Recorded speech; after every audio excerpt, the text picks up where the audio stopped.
Hello. How y'all doing today?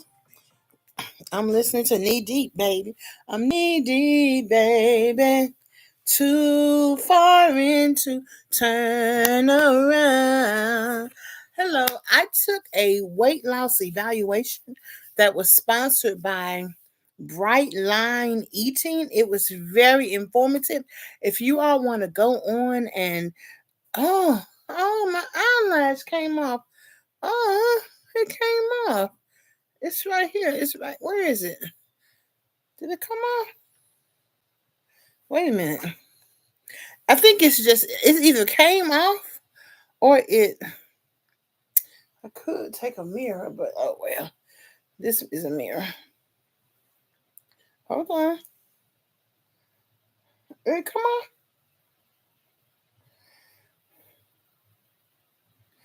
Like I can't even believe that I can't see that. Did it come off or did it come off or is it just a reflection of the mirror? Is that not crazy? Does that look like it's right there? But it might be just a reflection of the mirror because it's not there. Oh, that is wild. Oh my goodness. Let me see where my mirror is. That is wild. Okay. Well, we're going to roll with it. I'm going to show y'all these lashes anyway. This is I Envy lashes. I go to the beauty school, not the beauty school, the Beauty Star Beauty, and they put them on for me. I'm telling y'all, it looks like it fell off right there, right? That it's right here, but I guess it's just a reflection from the mirror. I don't know, but I'm going to go over. I really wanted to share with you all this. I don't know where I got this. I don't know where I got this from. I used to be so unopposed to the natural lip look, but now I'm feeling it. But anywho, I got this. It's called the Susceptibility Quiz from Bright Line. It was such a good lecture, y'all. Please check into it if you're on your weight loss journey. I'll kind of share with you some of the things I learned. And if you could take this test, get a pencil and paper, and it says to think back to the 3-month stretch of time in your life when your eating was at its worst and answer these questions about how your eating was during that time period. So it's from 1 to 5, 1 being the best and 5 being the worst. My ability to control how I ate, 1 being pretty good, 5 being not so much. Number 2, after eating a moderate amount of food, 1 being I am always felt satisfied, and then 5 being I practically never feel satisfied. So kind of put which one is there. I'm still tripping because it looked like my eyelash fell down. I hope it didn't. Oh, it didn't. That's the funniest thing. Okay, number 3. My cravings for specific foods, 1 being were infrequent and quite mild if I had them at all. 5 being were frequent, powerful, and drove me to go great lengths to satisfy them. So pick, whichever you want to go from there. 4 means the amount of time and energy consumed by thoughts of food, my weight, and what I had or hadn't eaten. 1 being was small. I don't think about these topics much. 5 being overwhelming. I thought of practically nothing else. Question 5. In terms of binging, consuming huge amounts of food while feeling out of control and powerless to stop. 1 being I may have overeaten occasionally, but I never binged. And 5 being I experienced frequent severe binges. I thought this was a great evaluation. And like I said, I got it from Bright Line Eating. It really does support where I'm trying to go in my weight loss. And I'm going to tell you something. What I learned is that part of the problem, and I'm going to put this in the community page, leptin hormone. These are just keywords I learned. Dopamine down regulation. Eating all day long. Cravings get more. It leads to obesity. Hi, Rachel. It's very similar to people who have cocaine addiction.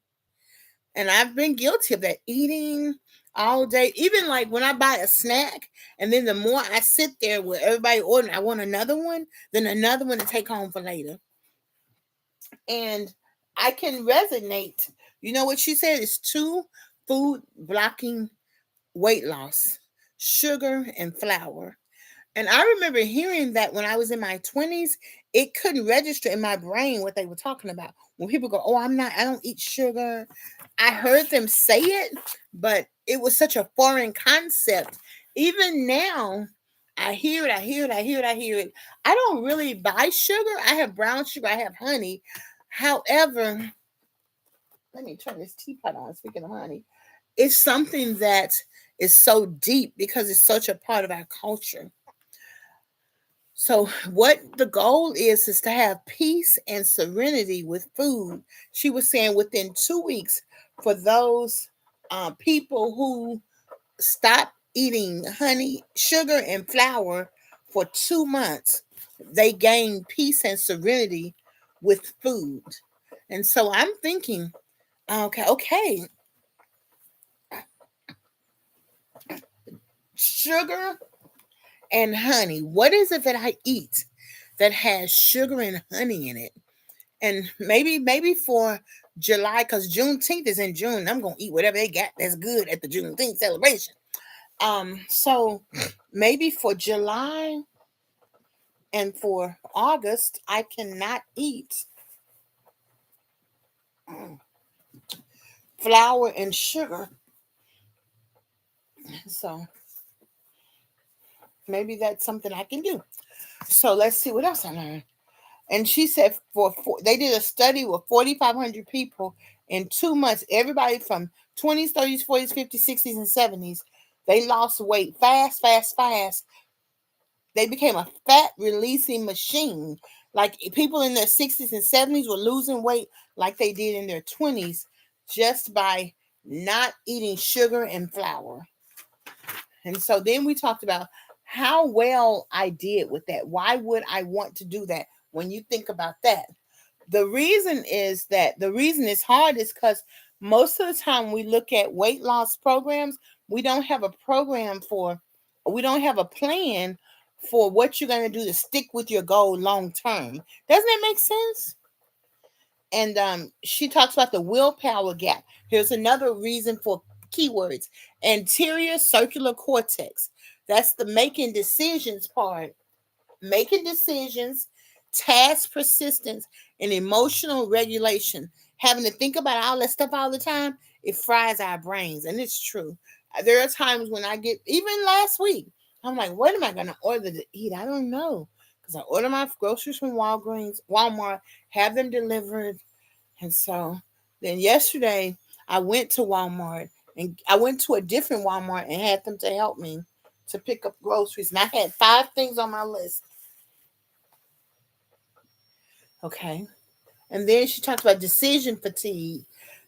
People think about 200 food related decisions daily. That's true. I put the food in here because I'm not susceptible on to eat them greens. I like them, but I had to put them in this little heat up thing so I can think about, okay, eat them. It's good for you. And I got my breakfast right there, but I know I got some boiled eggs in there somewhere. So maybe in the morning I can heat this up because you got to have protein, or I don't know. Or maybe I'll eat it later. I don't know. So, in fact, because I'm going to be leaving early in the morning, I can eat breakfast at Ajax. So I can go ahead and put this down, so I don't have to think about that right now. And that way, and if I want something, I have one more apple over there. I'm gonna reach for it right now, because you know what? I'm telling y'all the truth. I bought another bag of apples, but yesterday I bought some candy and some puffs because I seen them. But I should have bought some corn chips because I like to eat corn chips with my spinach. But that's okay. That anxiety was like, eat something soft, because after I had my mouth surgery on my dental, it makes me not. I feel like I can't eat anything that's gonna make my teeth sensitive. So, okay. So, Okay. And Rachel, hi. I'm going to say hi, Rachel. I'm on my computer, so I can type with y'all and talk with you too.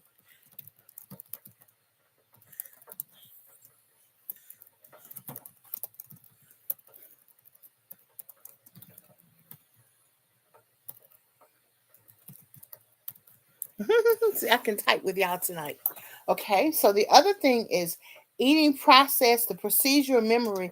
She was like, memory how you used to eat is still there. So no matter what, after you get through with your diet or in the middle of your diet, the memory of how you eat is still in you. So whenever you're in a situation that remembers the way you used to eat, it just pops back. And I'm like, that's true. That is true. Woo-wee.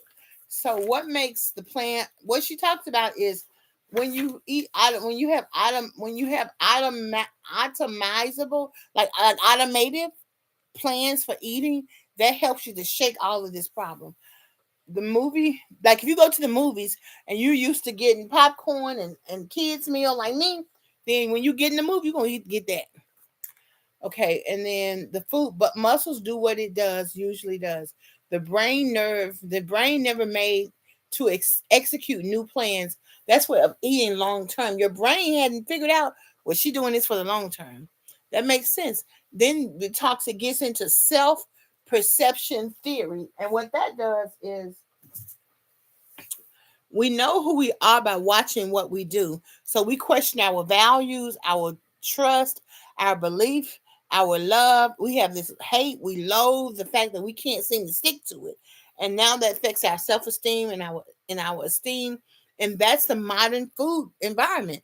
You go from diet to diet, you on, you off. Oh, I messed up. And then y'all say all that to me. And I yell at you. I'm like, don't say that. But that ain't helping. But what does help is to plan automaticity. AutoMaticity.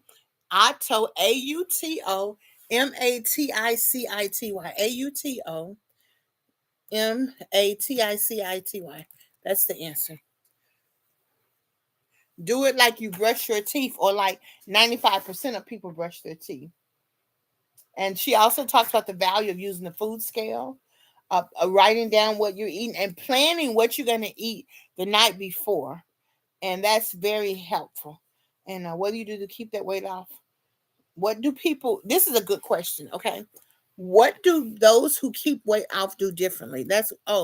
What do those who keep? I'm gonna put this in the chat. And who keep weight off do differently? That's the question. So this was very insightful. It was very helpful to me, and it really touched me. And I just wanted to share that. I hope I get the scholarship. I applied for a scholarship. Okay. Oh, I like this one. Meal meditations, awakened eating. This comes from intuitive eating. Okay. May my eyes enjoy the colors on my plate. May my tongue experience the nuances of flavor. May my nose delight in complexities of aroma. May my ears appreciate the sound of dining. May my mind be free of eating entanglements of judgment. Okay, okay. And honestly, I'm gonna take this for my weight loss group tomorrow. So I appreciate that video. And if you have a chance, go look at the let's see, go look at the let me tell you the name of it so you can look at it, because I got it from there. Bright Line Eating Masterclass.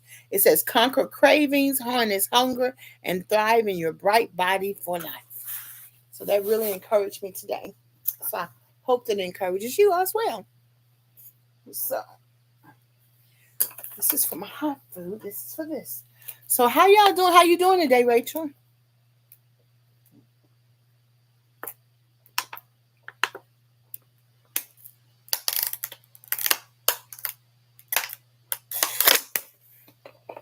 One thing about me, when I'm on this channel, it helps me to get my food in, get my water in, and do good habits. And tell the truth, I'm never gonna lie to y'all, because I truly want to be free.